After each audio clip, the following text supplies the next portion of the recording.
लखनऊ उत्तर प्रदेश के बजट को लेकर सपा मुखिया अखिलेश यादव ने सरकार पर तीखा हमला बोला है। उन्होंने कहा कि बजट में व्यापारियों को कोई वास्तविक राहत नहीं दी गई है और यमुना सफाई के दावे भी खोखले साबित हुए हैं। अखिलेश यादव ने आरोप लगाया कि टूरिज्म और स्मार्ट सिटी परियोजनाओं के दावे कागजों तक सीमित हैं, जबकि जमीनी हालात बदतर हैं। उन्होंने कहा कि रोजगार, महंगाई और स्वास्थ्य सेवाओं के मुद्दों पर सरकार पूरी तरह नाकाम रही है। सपा प्रमुख ने शिक्षा बजट पर भी सवाल उठाते हुए कहा कि 1 लाख करोड़ रुपए से अधिक का प्रावधान होने के बावजूद स्कूल बंद हो रहे हैं। उन्होंने सरकार के विकास से संबंधी दावों को हकीकत से दूर बताते हुए बजट को आम जनता की अपेक्षाओं पर खरा न उतरने वाला बताया और बजट को लेकर सत्ता और विपक्ष के बीच सियासी टकराव लगातार चल रहा है। संवाददाता अभिषेक दुबे। हाल ही में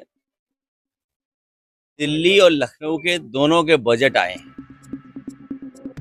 दिल्ली का बजट पेश हुआ और उसके बाद लखनऊ का भी बजट पेश हो गया। पूरे आंकड़े अगर देखते हैं बजट के हम लोग, तो जूता उद्योग अपने लिए राहत मांगते मांगते जूते घिस लिया। जूता उद्योग अपने लिए राहत मांगते मांगते अपने जूते घिसवा चुका है। और इस बजट जो दिल्ली और लखनऊ का, न यमुना साफ हो पाई। जो यमुना सफाई के लिए सपना दिखाया गया था, यमुना भी वैसी की वैसी दिखाई दे रही है। ये शहर वो है, आप में से बहुत पुराने जर्नलिस्ट हैं यहाँ पर, याद होगा कभी किसी ने सपना दिखाया था कि केवल टूरिज्म ट्रिलियन इकोनॉमी तक पहुंचा दिया जाएगा। ये शहर वो है जो ट्रिलियन इकोनॉमी का टूरिज्म दे सकता है और स्मार्ट सिटी में भी इसका नाम आता है। अभी जहां आपसे पहले मैं होकर गया हूं, वो एक सैंपल रोड है, पूरी उखड़ी पड़ी है, नाले खुले पड़े हैं, पूरा शहर जाम से फंसा हुआ है, गंदगी है। जिस समय सर्दी थी और दिल्ली का AQI नापा जाता था, तो आगरा का भी AQI उतना ही दिखता था। तो पॉल्यूशन का सवाल हो, पॉपुलेशन का सवाल हो, आपकी रोजगार का सवाल हो, महंगाई का सवाल हो, ये सरकार को जो राहत देनी चाहिए थी वो राहत नहीं दी।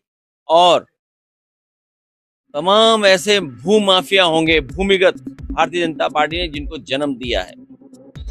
डेवलपमेंट अथॉरिटी या सफाई वाले जो संस्थाएं हैं, आपको पता होगा कि कुछ ही लोगों को सब मदद की जा रही है। अगर यहाँ की डेवलपमेंट अथॉरिटी में देखोगे आप, तो कुछ ही लोगों को पूरी मदद हो गई है। वही बड़े के बड़े कारोबारी बन जाएं और इनके अमेरिका के साथ बाजार खुलने के बाद अमीर अमीर होता जाएगा, गरीब गरीब होता जाएगा। ये जो फासला है अमीरी और गरीबी का, ये कम नहीं होना, ये बढ़ना है। इसलिए जनता ये सब देख रही है। अमेरिका के साथ जो डील की है, लगता तो ये है कि पूरा बाजार हमें अमेरिका को दे दिया है। आज ही सुनने में आया कि दाल हटा दी गई है, अब दाल नहीं आएगी। लेकिन सरकार ये तो साफ करे कि कौन कौन से एग्रीकल्चर प्रोडक्ट्स आएंगे, कौन से नहीं आएंगे। अभी भी कोई क्लियरिटी नहीं है। और अगर एग्रीकल्चर प्रोडक्ट्स आएंगे तो आगरा जैसा आसपास का इलाका हमारा आलू का है, को क्या राहत मिली होगी, आलू के कारोबारी को क्या मदद मिली होगी, काश्तकार को क्या मदद दी है इन्होंने। बिजली महंगी, स्वास्थ्य सेवाएं ठप बिल्कुल। और जितना विकास समाजवादियों ने किया था, मान लिया उदाहरण के लिए मेट्रो, उतनी ही चल रही जितना समाजवादियों ने दिया था। ताजमहल के आसपास उतना ही विकास दिखाई दे रहा है जो समाजवादियों ने किया था। ये अपनी तरफ से कोई नया विकास कार्य नहीं करा पाए। केवल मुगल म्यूजियम का नाम छत्रपति शिवाजी महाराज जी के नाम से कर दिया और वहां का एयर कंडीशन, वहां के काम, वहां के तमाम चीजें जैसी थी वैसी बर्बाद हो गई। और दुनिया का माना हुआ आर्किटेक्ट हम लेकर के आए थे, दुनिया का माना हुआ आर्किटेक्ट, लेकिन उस आर्किटेक्ट पे क्या गुजर रहा होगा जिसने मुगल म्यूजियम बनाने का एक बड़ी चीज आगरा को देने का काम किया था। आज मैं शादी समारोह में शामिल होने आया हूँ। आदरणीय बलराम यादव जी और हमारे पूर्व चेयरमैन जयसवाल जी, वर्तमान तो है ही, अब कौन है, आप कौन है, 5 बार के परिवार में ही चेयरमैन है साहब जायसवाल जी। इनके पारिवारिक कार्यक्रम में शामिल होने आया हूँ और अच्छा किया ये आगरा में कार्यक्रम कर रहे हैं, जिससे हम लोग शामिल हो पा रहे हैं सब लोग मिलकर।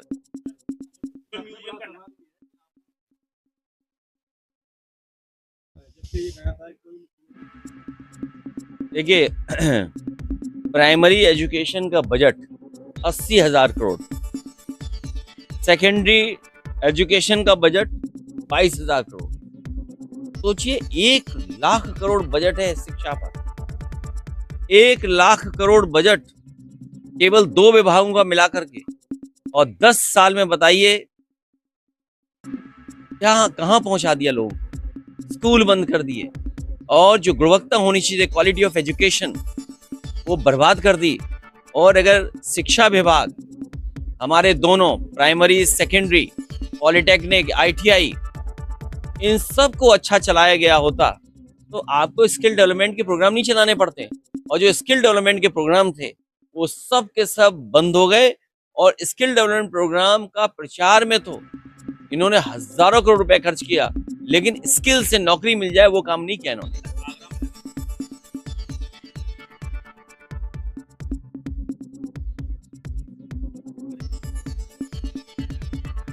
मुझे याद है कि जिस समय आगरा के लोग पानी मांग रहे थे और अच्छा पानी मिले, शुद्ध पानी मिले, मीठा पानी मिले, गंगा का पानी मिले, उस समय जायका की परियोजना समाजवादियों की सरकार में पूरी हुई थी, जिससे कुछ हिस्सों में पानी मिलना शुरू हो गया था। स्मार्ट सिटी के नाम पर पैसा तो ले लिया, लेकिन स्मार्ट सिटी के नाम पर शुद्ध पानी भी नहीं दे पा रहे हैं, पीने लायक पानी नहीं दे पा रहे हैं। और इंदौर का तो आपने देखा है, वो भी स्मार्ट सिटी है। वो ऐसा सिटी था जिसको न जाने कितनी बार अवार्ड मिला था। अवार्ड इस बात के लिए मिला था कि वहाँ सफाई बहुत अच्छी है, कूड़ा नहीं है वहां पर, लेकिन यहाँ कूड़ों के ढेर देखिए। मेयर कितने सालों से है सरकार का, कितने सालों से मेयर है बोलिए आप यहाँ बीजेपी के, सांसद बीजेपी के, विधायक बीजेपी के, मंत्री बीजेपी के, यूपी की सरकार बीजेपी की, दिल्ली की सरकार बीजेपी की, पर्यावरण मंत्री सरकार बीजेपी का। आप यमुना की हालत देख लो, पीने के पानी की हालत देख लो। अगर आप ऐसे ही इन लोगों को चुनोगे बीजेपी वालों को, आप क्या उम्मीद करोगे उनसे। और 1 लाख करोड़, मुख्यमंत्री खुद ही इतना पढ़े लिखे हैं कि न जाने क्या क्या कहते हैं वो। और पुलिस की तो हालत ये कर दी है कि हथेली गरम और पुलिस नरम, हथेली गरम और पुलिस नरम। ये आपसे बेहतर कौन जानेगा, आपसे बेहतर कौन समझेगा।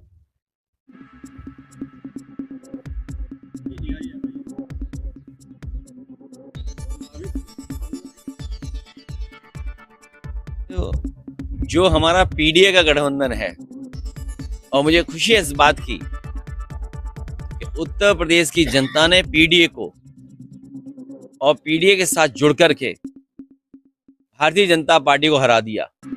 इसलिए भारतीय जनता पार्टी को समझ में नहीं आ रहा कि क्या रास्ता निकालें।